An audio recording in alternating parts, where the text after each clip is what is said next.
Hello అండి. ఎలా ఉన్నారు మీరందరూ? This is Johari. Welcome to my channel cook with Jo vlogs. ఇప్పుడు నేను చూపిబోయే రెసిపీ మీరు చూసినారంటే చూసిన వెంటనే ఒక్క పనైతే ఖచ్చితంగా చేస్తారు. ఏంటో తెలుసా?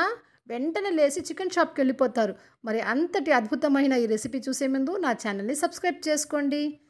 ఈ రెసిపీ కోసం 250 గ్రామ్స్ ఆఫ్ బోన్‌లెస్ చికెన్‌ని నేను జస్ట్ సాల్ట్ వేసి బాయిల్ చేసి తీసుకున్నా. ఇంకా నేను ఒక క్యారెట్, ఒక 2 ఉల్లగడ్డలు పొటాటోస్‌ని గ్రేట్ చేసి తీసుకున్నా. క్యాప్సికమ్‌ని సన్నగా చాప్ చేసి తీసుకున్నాను. ఇప్పుడు నేను ముందుగానే బాయిల్ చేసి పెట్టుకున్నాను కదా! జస్ట్ సాల్ట్ యాడ్ చేసి చికెన్ పీసెస్ అవన్నిటిని ఒక మిక్సీ జార్‌లోకి వేసేసి ఒక 2, 3 పల్స్ అలా ఇచ్చినామంటే జస్ట్ షెడ్ అయిపోతుంది ఆ చికెన్ అంతా. చూడండి ఇప్పుడు ఈ చికెన్ పీసెస్ అంతా ఈ విధంగా అయితే సన్నని పీసెస్ లాగా షెడ్ అయిపోతుంది. జస్ట్ మనకి ఇంత వస్తే చాలు, మరీ పేస్ట్ చేయకూడదు. ఒక 2, 3 పల్స్ తర్వాత మనకి ఈ విధంగా అయితే రెడీ అయిపోతుంది. ఇప్పుడు ఏం చేస్తానంటే ఒక నాన్ స్టిక్ కడాయిని నేను స్టవ్ మీద పెట్టుకునేసి కొంచెం ఆయిల్ వేసుకుంటున్నాను. ఇది 1 టేబుల్ స్పూన్ కంటే కూడా తక్కువే ఉంది. ఇప్పుడు మనం ప్రిపేర్ చేసే మిక్చరు కొంచెం డ్రైగానే ఉండాలి కాబట్టి ఆయిల్ కూడా కొంచెమే తీసుకున్నాను నేను. ఈ ఆయిల్ హీట్ ఎక్కినాక ఇందులో సన్నగా చాప్ చేసిన గార్లిక్ అంటే వెల్లుల్లి రెబ్బలు ఒక 6 to 8 వెల్లుల్లి రెబ్బల్ని సన్నగా చాప్ చేసి వేసుకున్నా. దాంతోపాటే నేను గ్రీన్ చిల్లీస్ని కూడా సన్నగా చాప్ చేసి వేసుకుంటున్నాను. ఇది క్వాంటిటీ వచ్చి మీ ఇష్టం, మీరు తినే స్పైసీని బట్టి వేసుకోండి. ఇంకా ఒక ఆనియన్ని, బిగ్ సైజు ఆనియన్ని సన్నగా చాప్ చేసుకునేసినాను నేను. అది కూడా దీంతో పాటే వేసేస్తున్నాను. ఇప్పుడు దీన్నన్నిటిని మనము ఫ్రై చేసుకోవాలి కొంచెము. ఎప్పటి వరకు ఫ్రై చేయాలంటే ఈ ఆనియన్స్ అంతా లైట్ గోల్డెన్ బ్రౌన్ వచ్చే వరకు ఫ్రై చేసుకునేసేయాలి. చూడండి ఆనియన్స్ అయితే లైట్ గోల్డెన్ బ్రౌన్ వచ్చింది కదా! ఇప్పుడు ఈ టైంలో మనం ఏం చేయాలంటే షెడ్ చేసి పెట్టుకున్నాం కదా చికెన్, మిక్సీకేసి అదంతా షెడెడ్ పీసెస్ అంతా వేసేసేయాలి. ఇప్పుడు ఈ షెడ్డెడ్ చికెన్ని వేసినాక కొంచెం సేపు దాన్ని రోస్ట్ చేసుకోవాలి. ఆ ఆనియన్ పీసెస్, ఆయిల్ కొద్దిగా వేసినాం కదా! ఇవన్నిటిని కలిపి మనము కొంచెం సేపు రోస్ట్ చేసినాక అందులోనే గ్రేట్ చేసి పెట్టుకున్నాం కదా! తురిమి పెట్టుకున్న పొటాటోస్ ఒక 2 తీసుకున్నాను నేను. ఆ పొటాటోస్ గ్రేట్‌ని దీంట్లోకి వేసేసేయాలి. వేసేసి ఇది కూడా రోస్ట్ చేయాలి. ఆయిల్ అయితే కొంచెమే తీసుకున్నాము. ఆయిల్ ఎక్కువ అవసరం లేదు.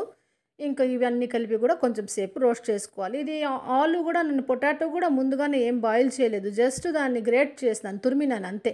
ఇప్పుడు మనం కుక్ చేస్తున్నాం కదా! కుక్ అయిపోతుంది అది. ఇప్పుడు మనము ఇందులో సరిపోయినంత సాల్ట్‌ని స్ప్రింకిల్ చేసుకునేసేయాలి.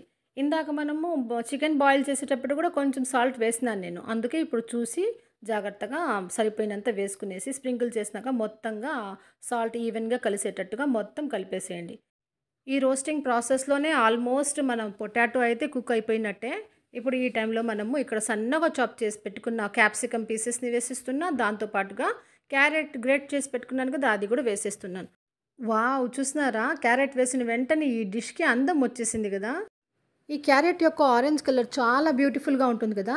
ఒకటి తెలుసా మీకు? క్యారెట్స్ అంటే మనం అనుకునేది ఆరెంజ్ ఒకటే ఉంటుందనుకుంటాము. కానీ క్యారెట్స్‌లో yellow, white, orange and purple ఇన్ని కలర్స్ ఉంటాయి తెలుసునా? అసలు క్యారెట్స్ ఆరెంజ్‌గా ఉండడానికి కారణం ఏంటో తెలుసా? దీంట్లో బీటా కెరటినాయిడ్ అనే ఒక పిగ్మెంట్ ఉంటుంది. దానివల్ల ఆరెంజ్‌గా ఉంటాయి. ఓకే అండి. నెక్స్ట్ ఇప్పుడు మనం దీనికి సరిపోయినంత చిల్లీ పౌడర్ స్ప్రింకిల్ చేసుకుంటున్నాను. ఇది మీ ఇష్టం. ఎంత కావాలో అంత వేసుకోండి. మీరు తినే కారాన్ని బట్టి. చిల్లీ ఫ్లేక్స్ కూడా వేసుకోవచ్చు. నేను ఇక్కడ చిల్లీ పౌడర్ వేసుకున్నాను. వేసినాక మొత్తంగా ఈవెన్‌గా కలిసేటట్టుగా మొత్తం కలిపేస్తాం. ఈ విధంగా కలుపుతూ మనము ఒక 2-3 మినిట్స్ దాన్ని రోస్ట్ చేసుకునేసేయాలి. అప్పుడు చిల్లీ పౌడర్ అంతా కూడా కుక్ అయిపోతుంది. ఇప్పుడు కొంచెం బ్లాక్ పెప్పర్ పౌడర్‌ని ఒక హాఫ్ టీ స్పూన్ దాకా దీంట్లోకి స్ప్రింకిల్ చేసుకునేసినాను. ఇది కూడా మొత్తం ఈవెన్‌గా కలిసేటట్టు కలిపేసినాను. ఈ పెప్పర్ పౌడర్ వేసినాక కూడా కొంచెం కలుపుతూ మనం దాన్ని కొంచెం సేపు ఫ్రై చేసుకునేసేయాలి. ఒక 2 మినిట్స్. ఇలా కొద్దిసేపు మనం ఫ్రై చేసినాక ఇందులోనే కొంచెం డార్క్ సోయా సాస్‌ని వేసుకోవాలి. ఒక టీ స్పూన్ అంతా వేసుకోండి. వేసినాక మొత్తంగా దాన్ని కలుపుతూ ఫ్రై చేసుకునేసేయాలి.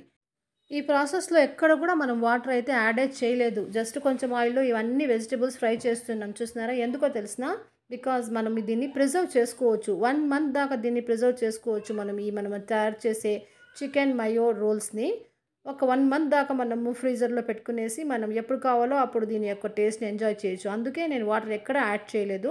జస్ట్ ఆ వెజిటబుల్ జ్యూసెస్‌లోనే అది కుక్ అవుతూ వస్తుంది. చూస్తున్నారా? ఈ విధంగా అయితే మనకొచ్చేసేయాలి మిక్స్చరు. ఇలా పర్ఫెక్ట్ మిక్స్చర్ రెడీ అవ్వడానికి ఒక 10-15 మినిట్స్ అయితే పడుతుంది. ఇప్పుడు ఒక 2 ఎగ్స్‌ని మనం ఒక బౌల్‌లో తీసుకునేసి బాగా బీట్ చేసుకునేసేయాలి. కొద్దిగా సాల్ట్ కూడా యాడ్ చేసుకునేసి దీంట్లో బీట్ చేసుకునేసేయాలి. ఈ విధంగా బీట్ చేసుకున్న ఎగ్‌ని మనము రోల్స్‌ని డిప్ చేసుకోవడానికి యూజ్ చేస్తాం. ఇప్పుడు ఇందాక మనము రెడీ చేసుకున్నాం కదా మిక్చర్ అంతా ఫ్రై చేసి దాన్నంతా ఒక బౌల్లోకి తీసుకొని ఒక లెమన్ జ్యూస్ని యాడ్ చేసేస్తున్నాను. ఇప్పుడు ఒక important ingredient that is mayonnaise. ఇది తందూరి మయోనీస్ తీసుకుంటున్నాను నేను. ఇది ఇందులో మెయిన్ ఇంగ్రీడియంట్ అనమాట. దీని పేరేమంటే చికెన్ మయో రోల్స్ కదా, అందుకే ఇక్కడ మయోనీస్ని యూస్ చేస్తున్నాను నేను.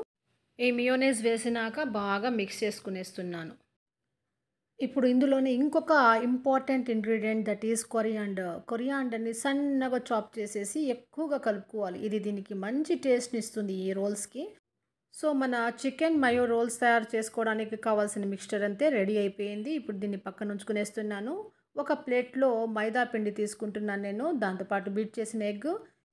ఇప్పుడు చేతుల్ని కొంచెం ఆయిల్ వేసుకొని గ్రీస్ చేసుకునేసేయాలి. నెక్స్ట్ ఆ మిక్స్చర్ రెడీ అయింది కదా, దాన్ని చిన్న చిన్న బాల్స్ తీసుకునేసి ఈ రోల్స్ షేప్ని ఇవ్వాలి. మనము హ్యాండ్తో రోల్ చేస్తూ రోల్స్ షేప్ ఇచ్చేసేయాలి. చూడండి, ఈ విధంగా మీకు కావాల్సిన లెంత్తో ఆ రోల్స్ని అయితే రెడీ చేసుకోండి. చేసుకున్నాక ఇప్పుడు మైదా పిండి తీసుకున్నాను కదా ప్లేట్లో, దాంట్లో రోల్ చేయండి వాటిని, ఆ రోల్స్ని అంతా. అదంతా ఒక కోట్ లాగా అంటుకునేస్తుంది కోటింగ్.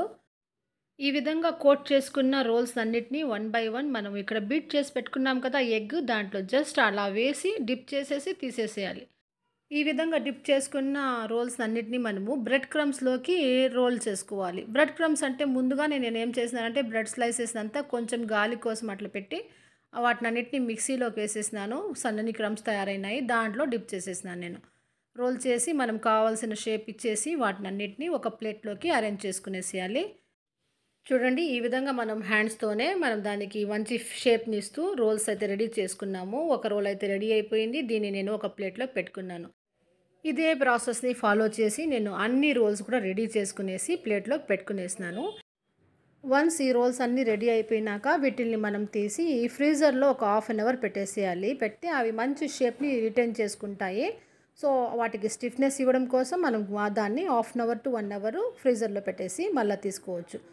మీరు కనుక దీన్ని స్టోర్ చేసి పెట్టుకోవాలనుకుంటే ఫ్రీజర్లో 4 అవర్స్ పెట్టాలి. 4 అవర్స్ పెట్టినాక బాగా హార్డ్ అయినాక వాటిని ఒక airtight container or airtight పాకెట్లో వేసేసి సీల్ చేసి పెట్టేసినారంటే ఫ్రీజర్లో 1 to 1.5 మంత్ కూడా మీరు వీటిని స్టోర్ చేసుకోవచ్చు. స్టోరింగ్ ఎందుకు చెప్తున్నాను తెలిసిన, ఇప్పుడు రంజాన్ రాబోతూ ఉంది. ముస్లిమ్స్ అందరికీ చాలా పనులు ఉంటాయి, చాలా టైర్డ్గా ఉంటారు. అలాంటప్పుడు రోజు ఐటమ్స్ తయారు చేసుకోవాలంటే చాలా కష్టం అనిపిస్తుంది వాళ్ళకి. ముస్లిం లేడీస్ కోసం ఇది చాలా బాగా యూజ్ అవుతుంది. ఈ విధంగా రోల్స్ తయారు చేసుకునేసి ఎయిర్ టైట్ కంటైనర్లో పెట్టేసినారనుకోండి ఫ్రీజర్లో 1.5 మంత్ వరకు కూడా ఇవి ఏం స్పాయిల్ కావు. జస్ట్ మనము తీసేసి వెంటనే ఆయిల్ బాగా హీట్ చేసినాక మళ్ళీ సిమ్లో పెట్టేసి వీటిని ఫ్రై చేసుకోవడమే.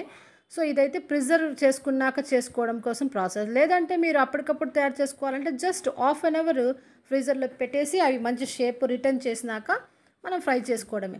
చూడండి, ఇప్పుడు ఒక నాన్ స్టిక్ కడాయి పెట్టుకున్నాను. దాంట్లో ఇవి డిప్ అయ్యేంత వరకు కావాల్సినంత ఆయిల్ని వేసుకునేసినాను.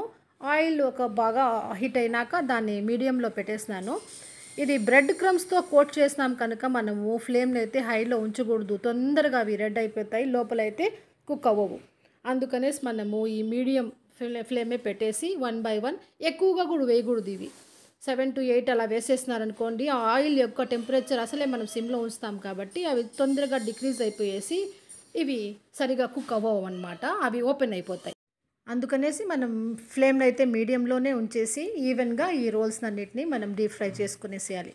అసలు ఈ రోల్స్ని చికెన్ రోల్స్ అనడం కంటే కూడా ఎనర్జీ బుల్లెట్స్ అని చెప్పచ్చు. బికాస్ ఇందులో మనకు కావాల్సిన అన్ని న్యూట్రియంట్స్ అవైలబుల్ అవుతాయి అన్నమాట. ఇప్పుడు మనం క్యారెట్ వేసాం, పొటాటోస్ వేస్తాం కదా, ఇవన్నీ కార్బోహైడ్రేట్ రిచ్ కదా. ఇంకా ప్రోటీన్ అంటే ఇంకా మనం చికెన్ వేసినాం కాబట్టి ఆబ్వియస్లీ ప్రోటీన్ అయితే మనకి హైలీ కంటెంట్ ఉంటుంది దీంట్లో. ఇంకా క్యాప్సికమ్ ఇవన్నీ వేసినాం, క్యారెట్, వీటిలన్నిటిలో వైటమిన్ ఏ, వైటమిన్ సి ఇవన్నీ ఉంటాయి. సో మనకి అందాల్సిన న్యూట్రియంట్స్ అన్నీ కూడా 5 న్యూట్రియంట్స్ కూడా ఇందులో అందుతాయి కాబట్టి ఇవి ఎనర్జీ బుల్లెట్స్ అని అయితే చెప్పేసేయచ్చు. ఇలాంటి రోల్స్ కనుక ప్రిపేర్ చేసేసి మనము మన పిల్లలకి మనం కానీ స్నాక్ ఐటమ్ లాగా తీసుకెళ్ళామనుకోండి, ఈజీగా తినేసేయచ్చు. పైగా మనకి మంచి ఎనర్జీ లభిస్తుంది. పైగా ఇందులో మనం క్యారెట్ వేసినాం కదా, క్యారెట్లో కెరోటినాయిడ్స్ ఉంటాయని చెప్పినాను కదా, ఇది మనకి వైటమిన్ ఏ ప్రొడక్షన్కి చాలా యూజ్ అవుతుందన్నమాట. సో గుడ్ ఐసైట్కి కూడా ఇది ఒక రకంగా పిల్లలకి మంచిగా యూజ్ అవుతుంది. ఫైనలీ మన చికెన్ మేయో రోల్స్ అయితే రెడీ అయిపోయినాయి. మీకు నచ్చిందో లేదో నాకు తెలియాలంటే మీరు తప్పకుండా ఒక లైక్ అయితే ఇచ్చి ఒక మంచి కామెంట్ పెట్టండి. నా ఛానల్ని సబ్స్క్రైబ్ చేయని వాళ్ళు ఉంటే సబ్స్క్రైబ్ చేసుకోండి. ఇంకా మంచి మంచి వీడియోస్ కోసం నా ఛానల్ చూస్తూ ఉండండి. Thanks for watching. బాయ్.